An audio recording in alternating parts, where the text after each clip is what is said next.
graduated from UT many years ago.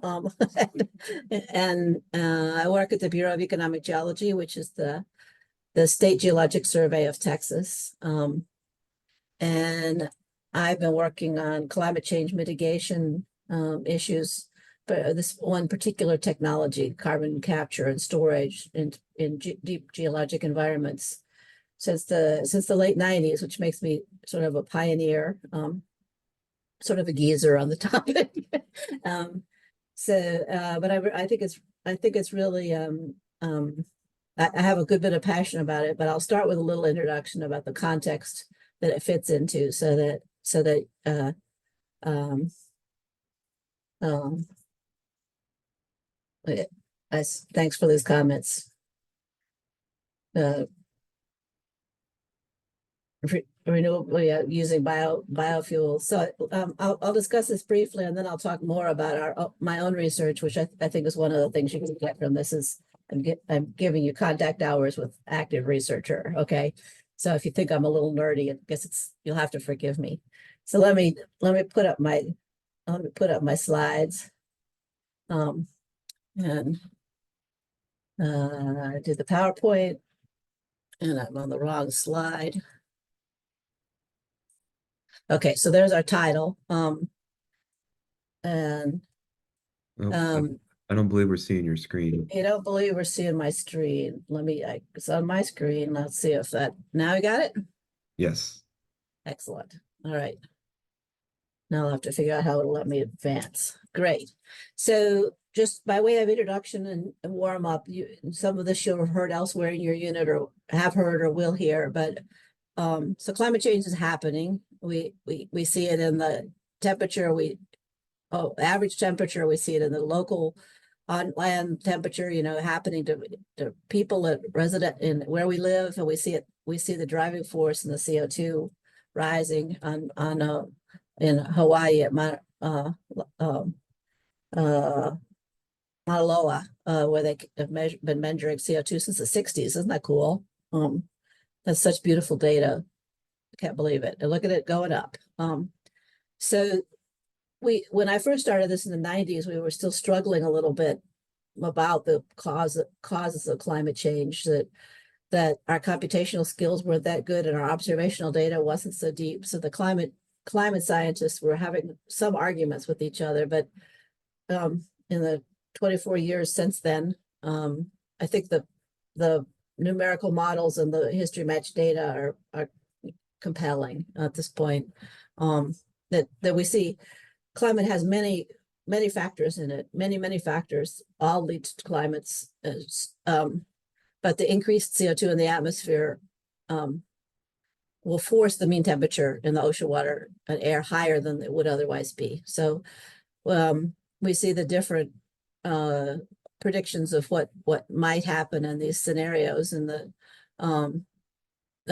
where different types of carbon emissions and the colors result in different temperatures.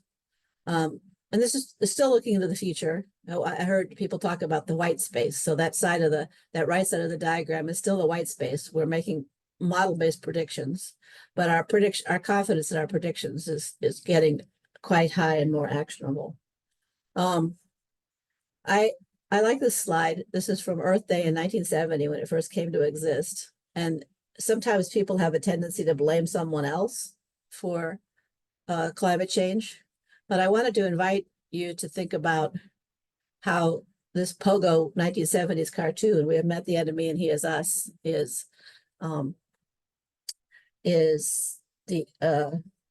true. So if you'd like, let me see if I can manage to find my slide with where I could post these. I wonder what happened if I click on here, if I'm going to get it okay. I did. Did you see it? No, sorry. No, sorry. All right. Let me go back then. Let me post it in the chat so you can click on it if you want. Clayton will send everybody the slides, but I'd like, if you're the kind of person who likes to play with things while you listen, I'll try to post them if I can get technology to cooperate with me. I put them on slides so I could, I put them on word slides so I could find them. Now I can't find my word slides on my desktop. There they are. So, here's, I'll try to post it in chat if you want to look for it. I hope that by providing you the, now I have to find the chat on, I apologize. Here, I can, Dr. Varga, I can do that for you. Uh, can you post these things in the chat? Yes. Um, or people can, I'm not sure what you can click on from your screen. Yeah, I have your the Yeah, my PDF you sent PowerPoint. me. Okay, Yeah. great. I would thank you so much. Post it so people can click on it. And if you're a clicky kind of person, I recommend you go ahead and click on it. And this is a cool thing, the ERCOT grid, ERCOT dashboard. Have y'all seen it? It tells us what we're actually consuming right this minute and have been consuming recently. So when I pull it up, I find out that we've got right now 6%. We got 24% solar. It's a good day for solar. 6% wind, just a touch of hydro, a little bit of power storage, 0.5%. Natural gas, 45.8%. 19,000 megawatts. Just a little bit of coal, 11%. A little bit of the same amount of nuclear, 11%. So this tells us what's coming into, well, driving our screens right now, so we can convert this to CO2. A megawatt is, you got to convert the megawatts to kilowatts, and then you convert the megawatts to tons of CO2. Here's I posted for you the converter tool. So you could do it very refined and take each of it. I just looked at gas, 0.44 million tons of CO2, I should have said, in gas powered generation. So we could multiply that almost 20 million, 20,000 tons of megawatt hours times 0.44 million tons of CO2 and see how much CO2 per hour Texas is emitting right this minute for what we're doing. This goes with the cartoon from Pogo that we, by our energy consumption, are letting a lot of CO2 loose right this minute. It's not Exxon doing it, it's us, by our activities, by our joint activities. I think this is really important for all of us, but especially for our kids to recognize that this is not something that's being done to you. This is something that you as a consumer are paying good money to have done. And that means that we have some power to make some choices. So we're going to talk about using your power to make some choices. It's not just power generation. I thought about posting a bunch of stuff and I was finding it so easily. I thought I'd leave it for you for an activity if you want to do it. You can ask how much CO2 is there in a ton of cement. And I Googled tons CO2 per ton cement and got very nice resources that break down by state. You can see how Texas is doing. Texas emits more CO2 because we make more cement than many big state with a lot of cement resources, but we have fairly good efficiency in CO2 cement, in the CO2 emission for cement. CO2 comes out of cement because it when two ways that you have to heat the limestone to turn it into cement, and then the calcination drives off CO2. You're making calcium oxide composites from calcium carbonate, so you drive off CO2 and enrich the calcium to make cement. It is a short version of a complex process. Likewise, steel, anything you have that, so is cement in your life? Even people who want to get rid of fossil fuel may be keeping cement. How about steel or any or any kind of iron? So if you have iron in your life and steel in your life, you use you have to have something to reduce the oxidized minerals. So you can't make steel without emitting CO2.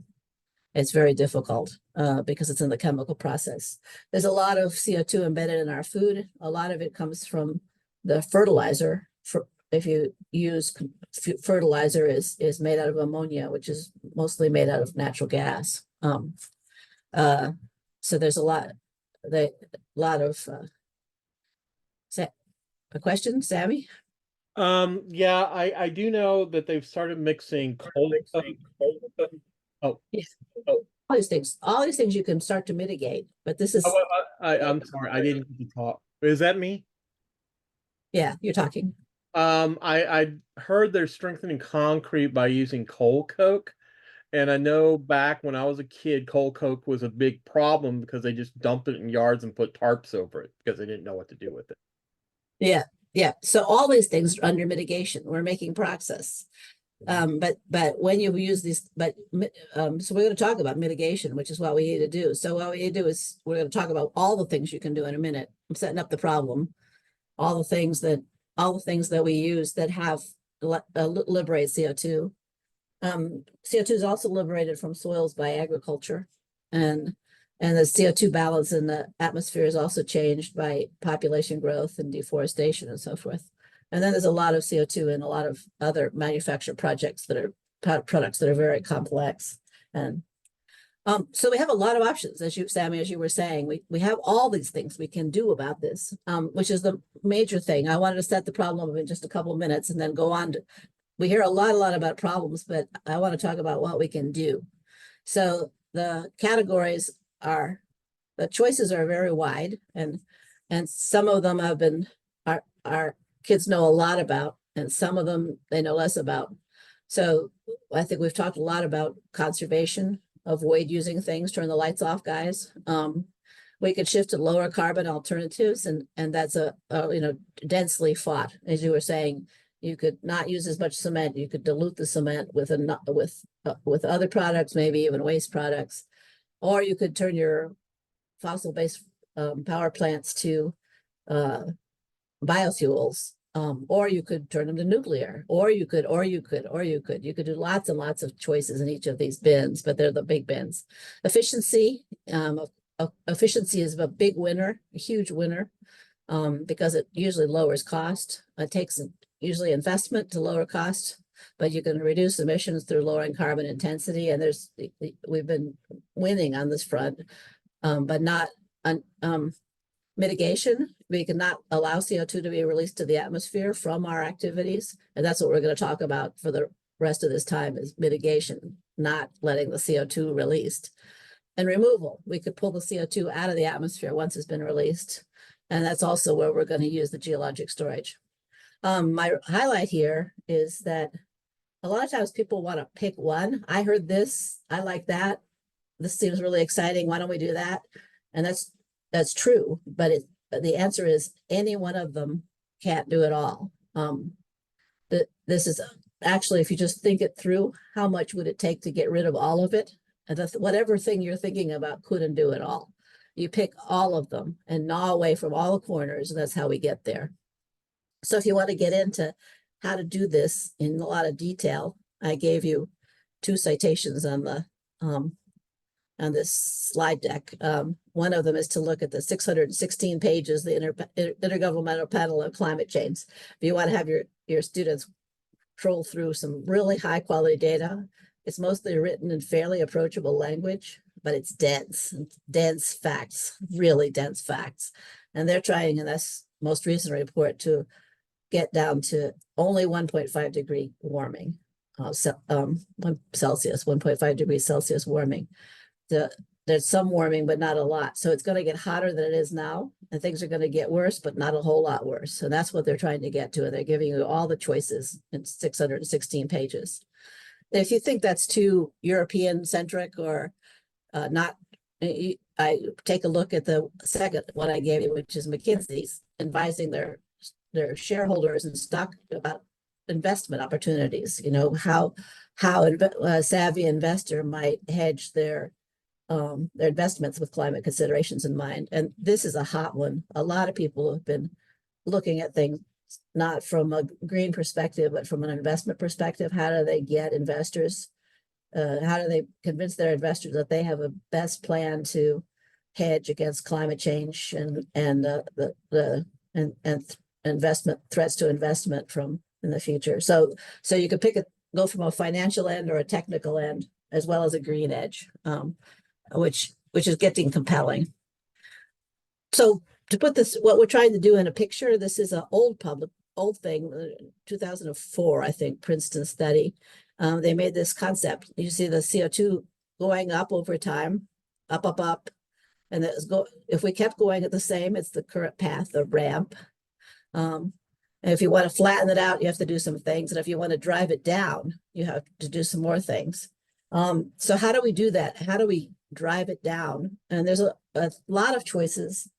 But one of the things we know is that it's a choice made of a lot of tools. So here's what Louisiana has proposed. Texas has not made a proposal, but Louisiana, the closest state that's made a proposal of how much they could, what vehicles, what tools they could use to drive down the carbon emissions. And see the ones they picked. Different places will pick different sets and different amounts. That's right, because the opportunity is different. But the most important thing is that it takes a portfolio, a bunch of things. So now I'm going to talk about what I do, which is so I having made a case that this is not the only thing you can do, and you guys are welcome to talk about as many other things as you can get to. But the one that I want to I have first person knowledge about that I want to share with you for the rest of our time is this one. All right. You feel good about that? So it's called carbon capture and storage, CCS for short. And this is an old picture. So we have carbon extracted from coal or oil or gas, pulled up from the subsurface and sent to a facility where it's combusted. And the CO2 resulting inevitably from that combustion, you oxidize any of those carbon-bearing compounds and you get carbon oxide, CO2, and carbon dioxide being the complete combustion project. So we're emitting to atmosphere. If you don't want to do that, so this is what we should not be doing anymore.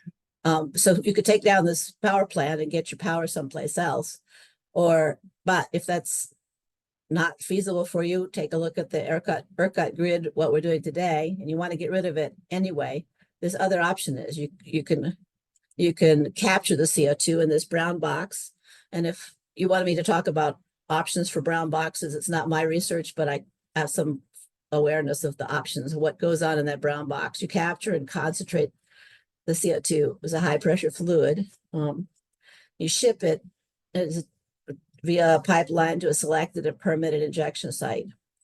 And you inject it at pressures into pore space at depths below and isolated below potable water. So sometimes people call it sequestration, like you keep a jury from being out in talking to the news. So the CO2 is sequestered, isolated, kept away from groundwater and from the atmosphere permanently. It's stored in the space between the sand grains, pore space, over geologically significant time frames. So that's what the plan of the strategy that we focus our research on this one.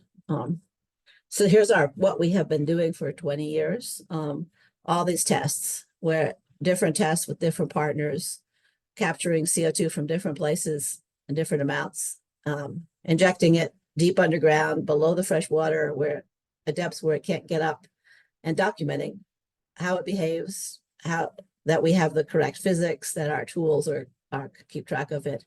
And I'm kind of proud of us. We have been, some of this work adds up. When I first started, Dr. Larry Lake from the Petroleum Engineering Department at UT asked me what we were going to find out that was not in his textbook. And we basically found out that his textbook is right, that we understand that what goes on pretty well. I'll talk about this sticky spots toward the end, but first I'm going to talk about how we know it works pretty well. So the payout is in the last 3 years, there have been about 50 projects in the Gulf Coast. So the gray dots are all the emission sources that are currently going, and the dot size tells what the emission size is. If you can read the fine print, you can read how many tons of CO2 are emitted per year. They report to the federal EPA's federal system. So you can look up I should have given you the link for that. EPA emission standards reporting. It's called the flight database, spelled just like flight. But, so if you look up flight database, you can find all the emission sources and how much they emit and a bit about them. That's the gray dots. So these blue dots are proposed injection sites that have one or more wells that are injecting into the deep subsurface by this sketch I was showing you, capturing the CO2 and keeping it from being emitted, mitigating the emissions. And there's about 50 of them. So we're talking about this a lot more because some of them are coming to neighborhoods that maybe were quite near you. There aren't any in Austin, but there are a few in the Permian Basin, and they're growing in number. The Gulf Coast is a particularly needy place in terms of lots of emissions, see all the concentrated emissions, and also a pretty good place for geologic storage. I guess a really superb place for geologic storage. So there's a lot of volumes of CO2. It's very promising. We'll see how many of them get total financing. These are planning, but not in construction, and they may not have all their financing together. They, many of them, some of them will disappear, not get invested in, but I believe that a bunch of them will come to fruition. So we're watching, cheering. So there's some new things in the model too. You don't have necessarily, I've covered up the classic old style fossil-based power plant. You could use biofuels, so that you're pulling the CO2 out of the air into plants via photosynthesis, extracting energy from plant material in one way or another, and then sending the CO2 to be put underground. Or you could use equipment called direct air capture to snatch the CO2 out of the air and put it deep underground. So that draws down CO2 in the 1.5 degree scenario. It needs a lot of this, which I refer to as removals. I'll give you a link for removals later in this talk, but we just finished a big project about removals. We're also talking less about working in oil field related and more about working in areas that never had any oil, and we're deciding we know enough that we can inject into many more areas. We call it saline injection because the only fluid there is salt water. So these are the newer things. All right, I want to tell you what's down there.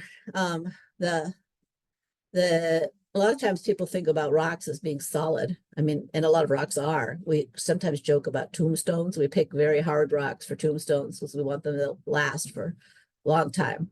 But sedimentary rocks, and it's like sandstones, limestones, have a lot of space in them. So what this is a centimeter plug cut out of a rock. It was one of our experimental sites in Mississippi. It's imaged with a CT scanner. And so the yellow part of on the left is lighting up the space that's in the rock. Because that's what matters for using it as to store things in. So you see all the storage space, and then we blow it up on the right side of the diagram, and we inject CO2 in it. And what you get are these isolated CO2 tendrils that they don't fill up all the space, but they flow through the rock. This is really important because people think about this, but they think about it as if those were the size of rooms, but they're not. They're millimeter scale, so they're dominated by capillary processes. So I told you I'd tell you the joke on my T-shirt, which says the permanence is in the petrophysics, which is about the importance of these capillary process. Petrophysics is rock and physics, rock physics that causes the CO2 to be trapped in these small spaces between the grains. So people are very suspicious because we don't usually teach much about capillary forces in high school physics. So it's not a physics that you're really comfortable about. But actually you do know a lot about, everybody knows a lot about capillary forces. Here's my story, why you know about capillary forces. So my shirt is a porous medium, and I know it quite well. If I spill something on it, I spilled, and it soaked in, right? That's how we know. If I spilled on a granite tabletop, it would not have any pores in it. It would sit there as bubbles. If I spill on my shirt, it soaks right in. That's indicating the pores. So let's take a look inside. So this is the red thing is the fibers of my shirt. the cloth is a porous material and it's made up of these fibers. So a spill is stuck in the pores, and the force that's holding it in there is capillary forces. So if you spilled on your shirt, can you wipe it off? Not much, it's in there. You know, you spilled some grape juice or oil and it went in there. Greasy sandwich drippings went in your shirt. You can't wipe them off. They're stuck between the and it's a form of stuck that's related to capillary forces. It's quite durable. You can't shake it out. You can't blow it out. The only thing you can do is dissolve it out. So you have to take this to the laundromat. Use hot soapy water or dry cleaning fluid or something and wash it out. When we look at the rock, we go back to thinking that we go back and forth from it stuck in those capillaries to being it's stuck in the capillaries of the rock, and it can't come out very easily. We could push it in, and we can't come out. It's called non-wetting phase hysteresis, meaning it's a one-way. Hysteresis means the history of the injection, and in this case, it's partly a one-way process. You can't reverse it. Once it's gone in, you can't get it out. And it's a function of capillary processes that this kind of hysteresis. We argue about it technically a great deal, but it's really robust. Once it's in, it won't come out. I'll tell you more stories if this isn't intuitive to you. So I did an experiment, first in US experiment in 2004 with a team of 5 national labs and a couple international labs, people from Australia and Canada, and we injected the CO2 on the left. You see that we injected the CO2.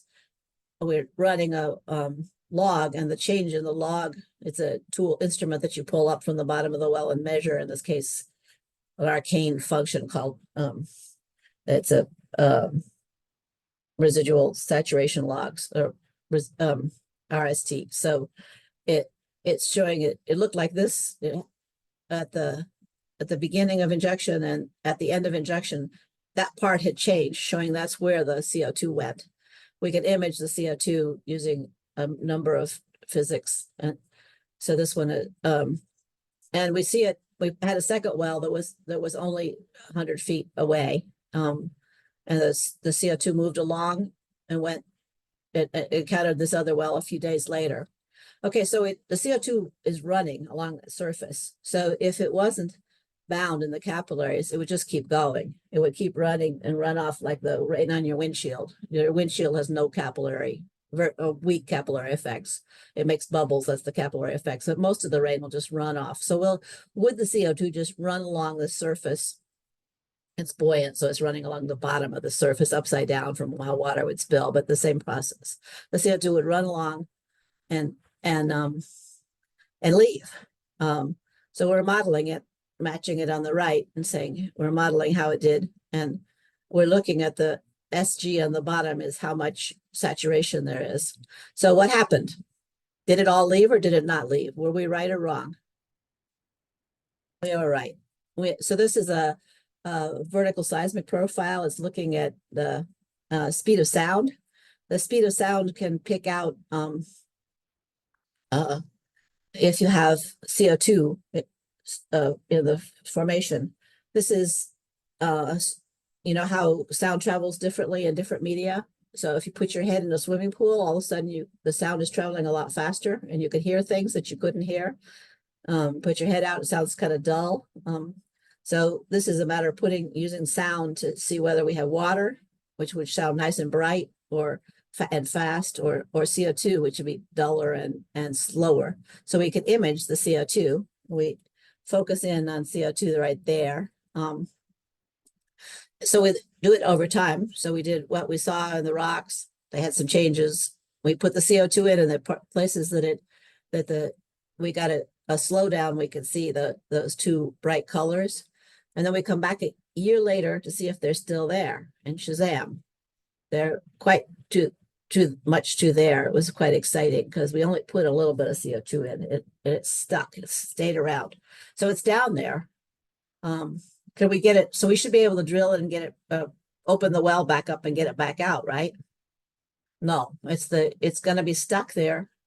Should be stuck there like the spill was stuck in your shirt. The porous media should grab hold of the CO2 and keep it there. So we went out with these guys, we set up the CO2, we put up a swab rig, which is like a big hand done pump, like a old fashioned Jack and Jill type pump. We set up a swab rig, and we're trying to pull some water for these guys who want to cap their big bottles. They want to capture the CO2 in their bottles.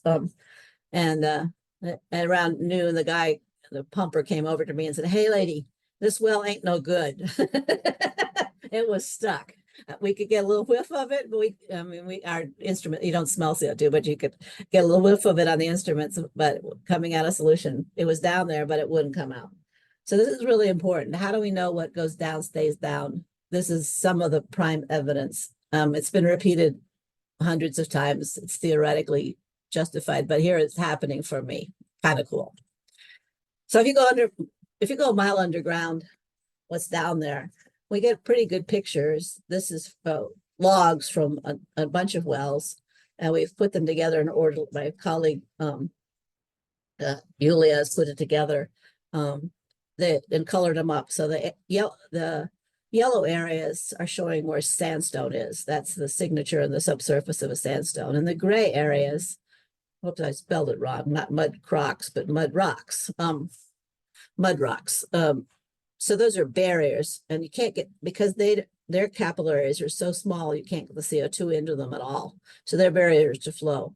So it has an effect like a stack of things, like the Princess and the Pea. We've got to hold these all these. Only a princess could get the CO2 felt from the surface. The rest of us, once it's down there, it's also stuck between these layers. So we can put it in a yellow layer, but it can't go through the gray layers. And we look at the continuity of the gray layers to see how stuck it is. We spend a lot of time figuring this out, where you could retain the CO2. It's hard to do this though in the deep subsurface because it's expensive. You can't see everything. So one of the things we did is try in a sandbox. So this is literally a sandbox. It's 60 centimeters wide. It's about a 2 centimeters thick, and 60 centimeters tall. We pack it with glass beads that are sand size. So it's like playing in sand. So the black areas are actually just fine sand, and the coarse areas, the gray areas are coarse sand. We know we can push the CO2 into the coarse area, sand, the gray areas. We use a CO2 proxy actually to play in the sandbox, but this is showing you what it would be, what the CO2 will do. And we're literally playing the sandbox. It's really fun.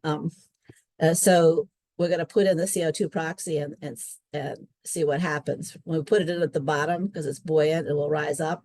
And we're seeing how well these barriers will stop the CO2 from rising. So it does. There it is, stopping them and retaining the CO2. Now, all of our models, we dropped into a failure because we want to know how much will it hold back. It doesn't mean that we do that in the real project. We'd stop before we got to the failure point. That's the virtue of these experiments, is to see how much is too much.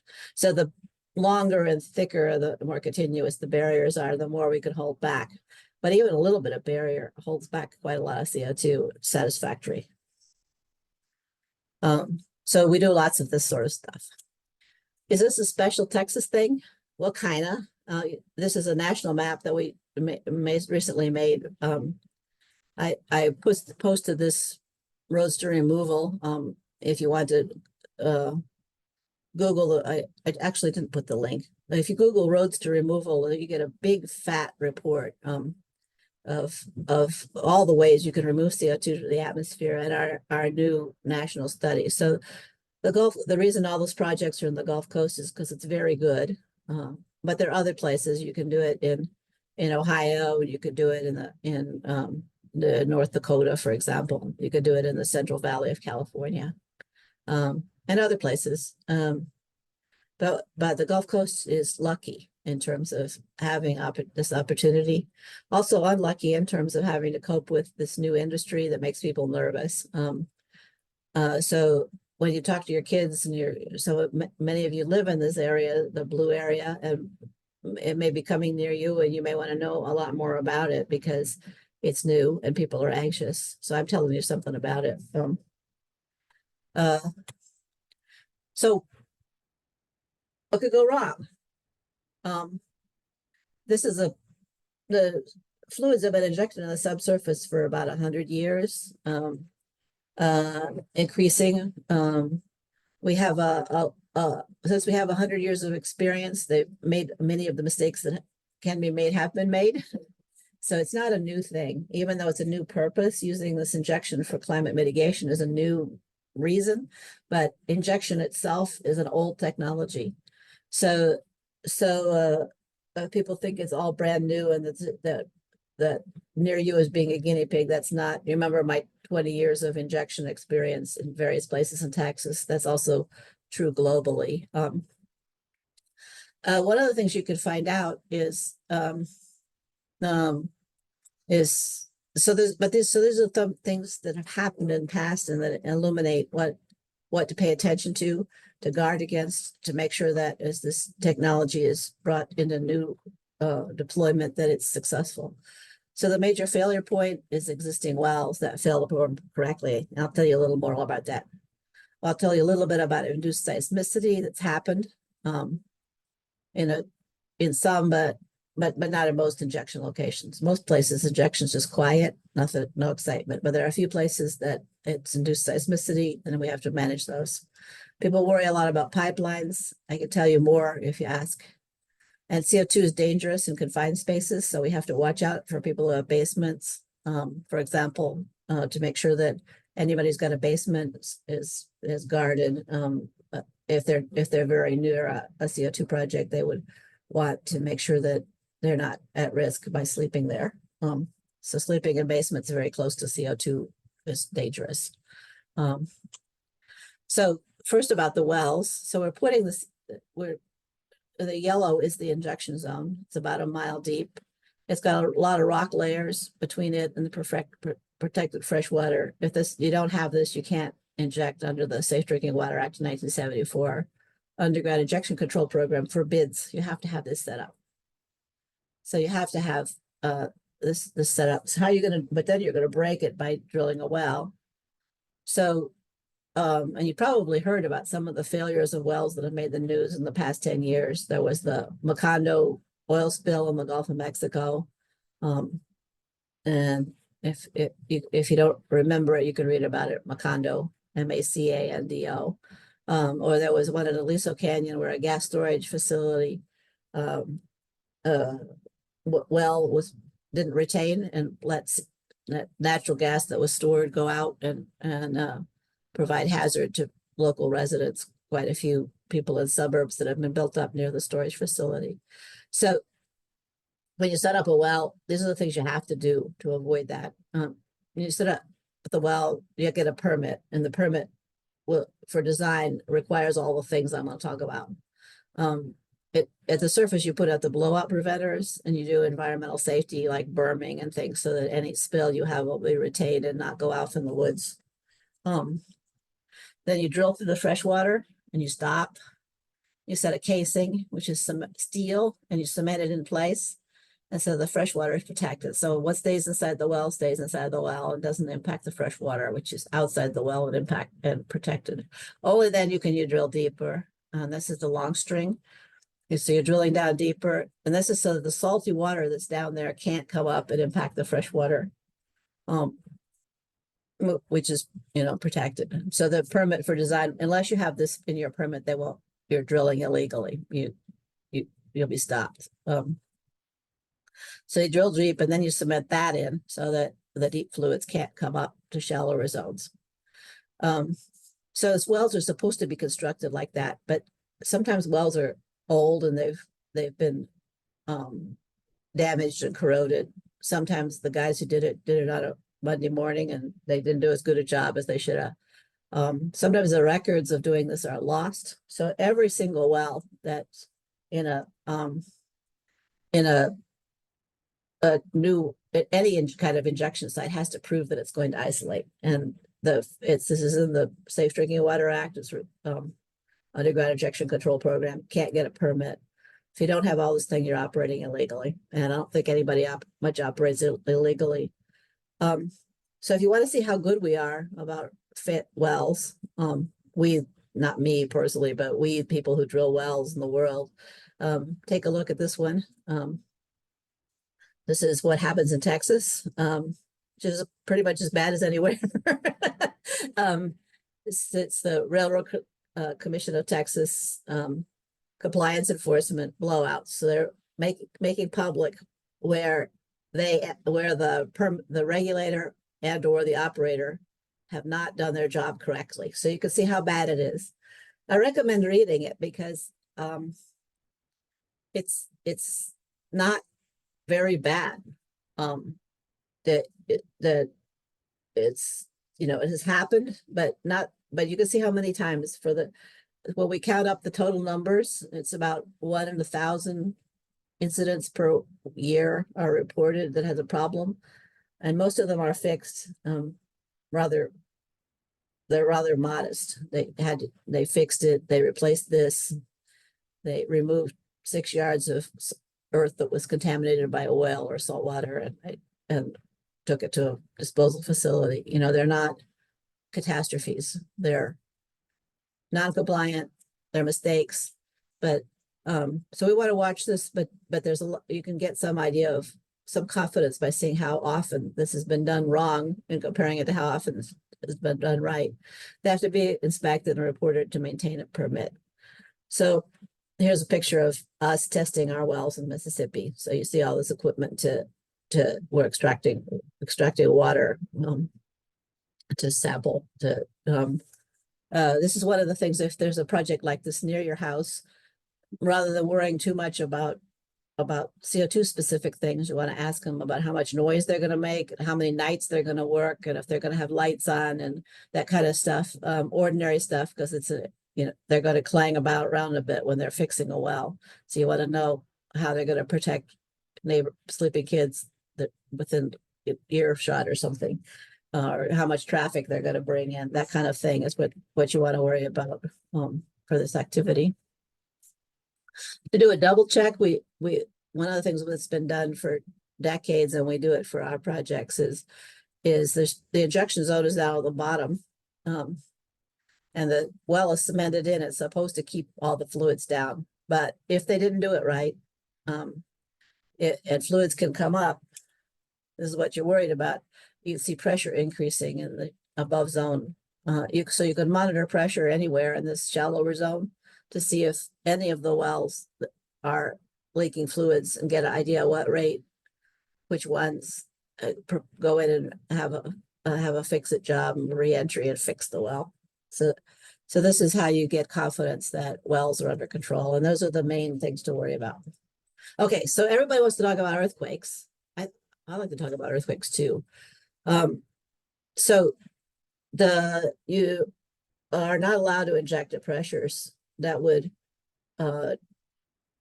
fracture the rock, but you might calculate it wrong, or in this case, in which happened in Algeria, the operator made a mistake in figuring out what the pressure was at the bottom of the well. They were measuring pressure at the top, but they made a math mistake, and they injected harder than they meant to at the bottom of the well. So they created fractures in you remember this is, I think it's 8,000 feet down underground, but it made fractures, and you could see a bulge in the right side. You could see the picture of local deformation bulging over where the fracture was. The fractures didn't come up and didn't release fluids, but they might have if they kept going or kept the pressure high. As it was, it's just a cautionary tale to say, this is what it would look like. This is how we would know. It also could damage the well. It could cause seismicity, which could either be, seismicity means any kind of noise induced from from movement in the subsurface. So some of it sounds like Rice Krispies or snap, crackle, pop. I mean, you can put headphones on and listen to it. It does sound a lot perfectly like Rice Krispies, but it also could make the earth be violent and make the earth roll and buildings fall down. So it's all called seismicity. So I did a study a few years back. So the maximum injection rate and pressure are regulated, so this doesn't happen. It has happened in some places. Here's a study I did looking at all the CO2 projects in the world so far, and whether or not they had what they'd done to detect seismicity. So some of them had made measurements, others had not. Some of them had got detections, others had not. None of them were damaging. They're just Rice Krispies noises showing movements in the small movements in the subsurface, and then none of them raised concern. But it happens if, for example, during water injection in the near the airport, Dallas Fort Worth Airport, or there's some clusters of them, and now in West Texas, there were a bunch in Oklahoma. So we have to watch it, pay attention. So the conclusions of this study were which is online but very technical. The available data from the storage project shows moderate coverage and shows that induced seismicity and CO2 is similar to water injection, which is what theory would suggest. There's a lot of learning from water injection that we can build upon, and the government has responses. There's a lot of studies and that can help us get off on the right foot for CCS. Some of the things have been run wrong in water, and it needs to be monitored. You assess the risk and then you decide how closely and where to monitor. Some sites should need strong investment in seismic monitoring. Other projects have limited risk and limited value. And if most of the ones in the Gulf Coast are that limited value, we don't have a lot of seismicity in the Gulf Coast, or a lot of risk of seismicity for a sturdy technical reason. So we could talk more about it if you want, but if you're in the Gulf Coast, you don't need much to worry about seismicity. This is my science, how I use science to monitor. I think I won't spend your time to do it, but it's a scientific method where you set up a failure hypothesis and then you test for it. So if your students are looking at scientific method, this is what we use to make CCS test systematically eliminate risk. So we do this scientific method, hypothesis-driven data collection that allows us to make a conclusion that a project's either operating as it was predicted safely and correctly, or maybe it's not and needs to be fixed or stopped. So I'll stop here and show you some where you get more information. I have two things to offer that are brand new if you want more. We have a phone book of people who are interested.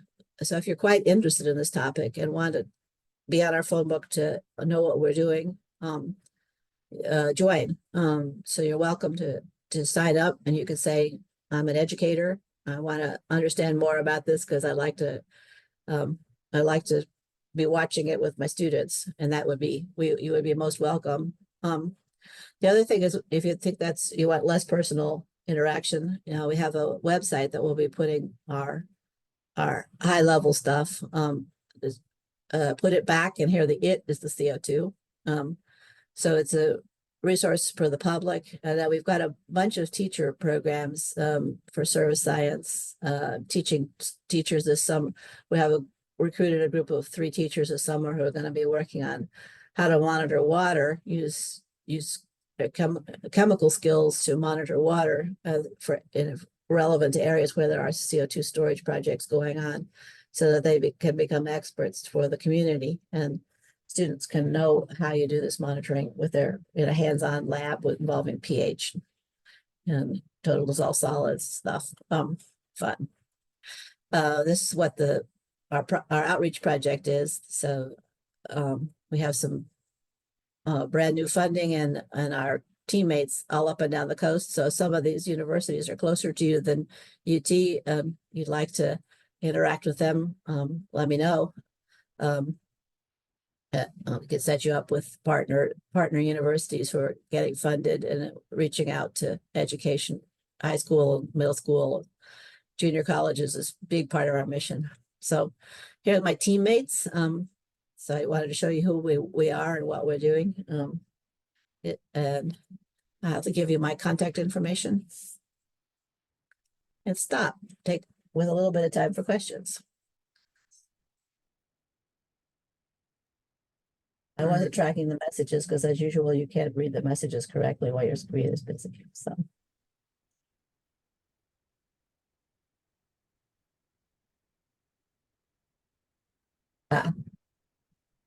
So let's see what questions, you're welcome to unmute and ask if you'd like.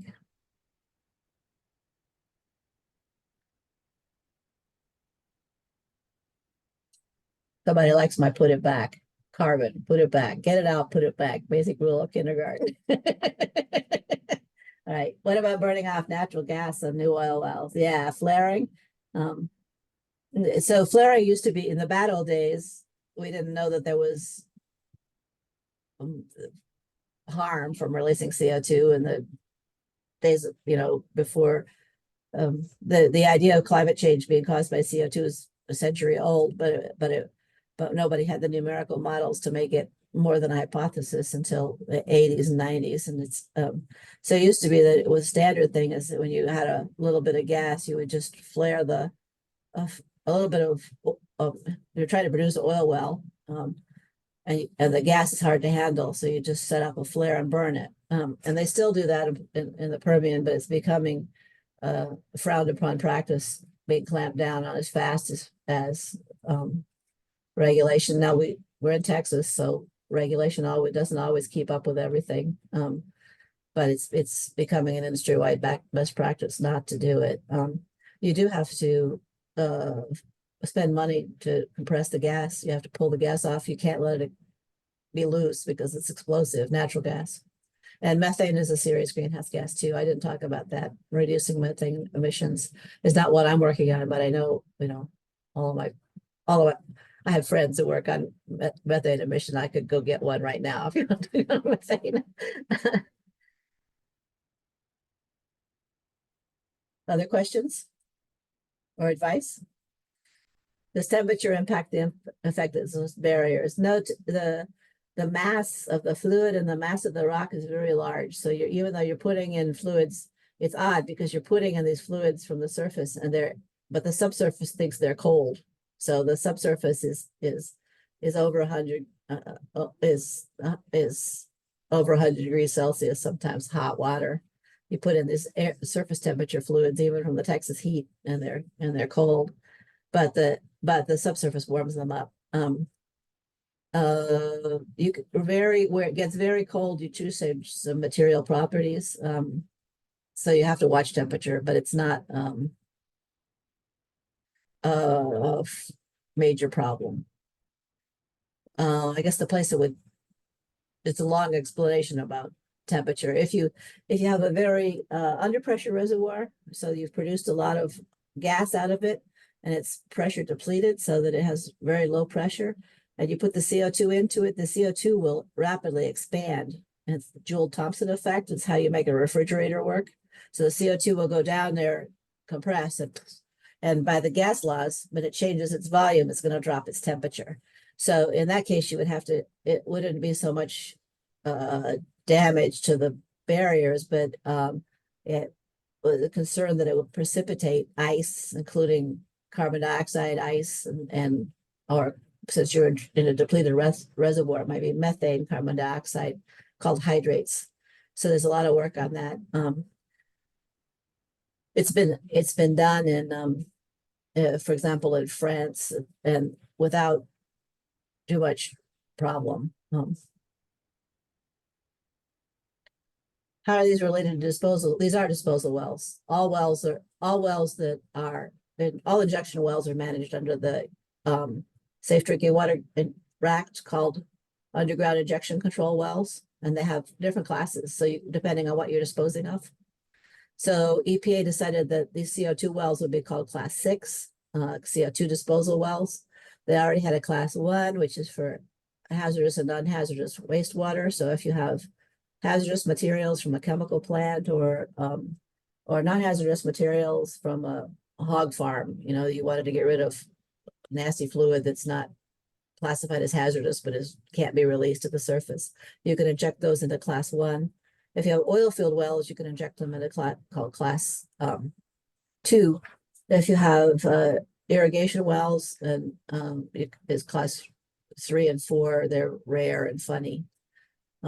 Class 5 is for experiments and other weird things. 6 is for CO2. So they're all disposal wells, deep well injection.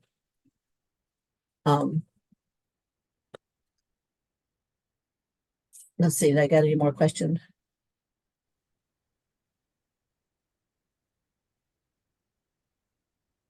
So you're doing carbon fluxes and permafrost. So permafrost is really interesting because that's the case where the frozen water is plugging up that permeability, the porosity. So, but there are very organic rich environments, so that if you remove the permafrost, thaw them out, then the organic materials that have been left frozen in stasis frozen can be released. So if there's those organic rich swamp materials that are in the permafrost regions can release their CO2 and also methane. They can either release what they've already produced over time, and they can also continue making more. So that's a very big climate change. One of these tipping point questions: how much permafrost, if you lose permafrost and you start releasing all that carbon that's stored in Arctic soils. I don't know too much about it, but there's a lot of research on it.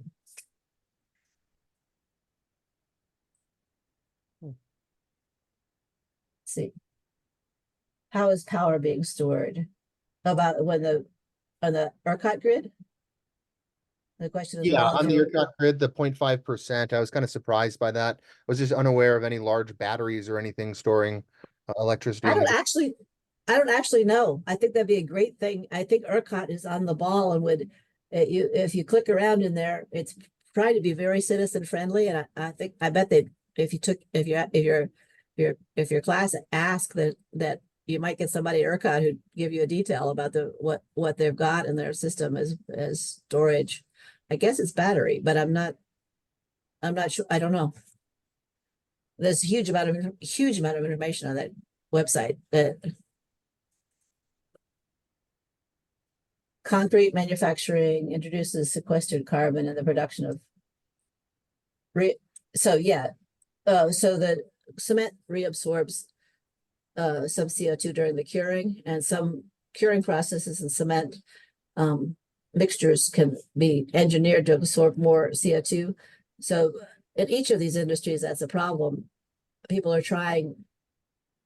very motivated. They think that clients, that you all and governments and industries want to buy decreased carbon product pretty bad. So they're looking for all the ways to decarbonize it. So if you read about it, you'll find using CO2 in aggregate to create aggregate, so that you make gravel out of, you turn calcium magnesium rich brine into CO2 gravel, all kinds of schemes. So I didn't want to, so what I was telling you all these things is so that you wouldn't think that I was telling you the one. I'm just telling you about the one that I do research on, and giving you some resources to look at all the options. So and we talked about this morning, you talked about trees sequester carbon. That's, the wood industry. There's a bunch of ways in long-term product, so wooden buildings or something that's going to, in trees themselves left standing, they sequester carbon. In forest soils, it's always debated about how much the carbon cycle releases, how much is a renewal and release, but not build up versus build up. You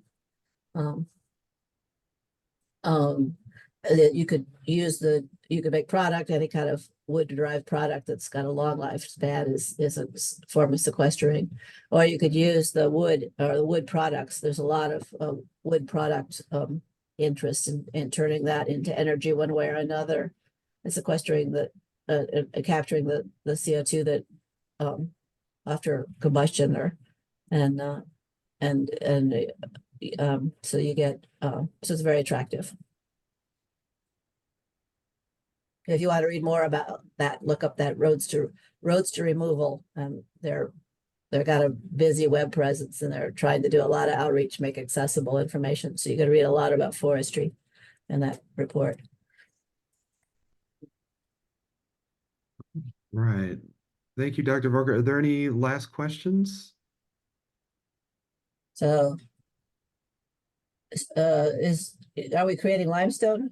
Yeah, I mean, you in effect you can recreate limestone, although mostly people use aggregate, make it into clumps that you could then sell as building materials, carbon reduced building materials, which someone might buy because they want to have a LEEDs building and reduce the carbon footprint of the concrete by using carbon reduced materials. And the coke is the same way. Create demand for waste products that lower the carbon intensity. Lots and lots. So my first part was to say, yes, there are hundreds of interesting techniques and we need them all, but I know about one of them. So in detail. Okay, great to talk to you. If anybody wants to follow up, I have this new funding and talking to teachers in shallowly or in depth and talking to your students is part of our mission. So let us know if you'd like to work with us, we would treasure you. So really, because getting message out through you is very important to get science-based information into the hands of the public, which includes your students. So thanks everybody. Thanks Clayton for inviting me. Thank you.